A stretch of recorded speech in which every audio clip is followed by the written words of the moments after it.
સિંચાઈ મંત્રી મળ્યા, સચિવને મળ્યા, નર્મદા વિભાગના અધિકારીઓને મળ્યા અને તેમની જોડે રજૂઆત કરી અને આજે રાતથી પાણી આપવાનું સૂચના અપાઈ ગઈ નીચે નાયબ મુખ્યમંત્રી થકી, એટલે પાણી કેનોલની અંદર ચાલુ થશે. આપને જણાવતા આનંદ થાય કે પહેલાં પાણી વધારે થયું એના કારણે નુકસાન થયું. હવે પાણી જે વરસાદ નહીં થવાના કારણે ડેમ ખાલી હતો એટલે વરસાદ વધારે થયો એટલે પાણી અમારા વિસ્તારમાં હતું પણ અત્યારે પતી ગયું છે પાણી, એટલે કેનાલનું ચાલુ પાણી ખેંચ પડતી હતી. તો મુખ્યમંત્રી નાયબ મુખ્યમંત્રી રજૂઆત કરવાથી આજે સૂચના અપાઈ ગઈ. પાણી કાલ સવારથી લગભગ ચાલુ થઈ ગયું.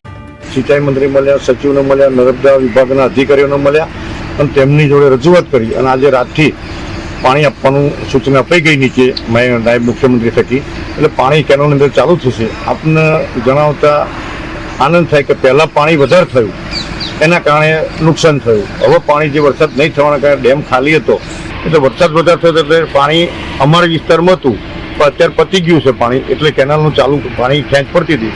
તો નાયબ મુખ્યમંત્રી રજૂઆત કરવાથી આજે સૂચના અપાઈ ગઈ. પાણી કાલ સવારથી લગભગ ચાલુ થઈ ગયું.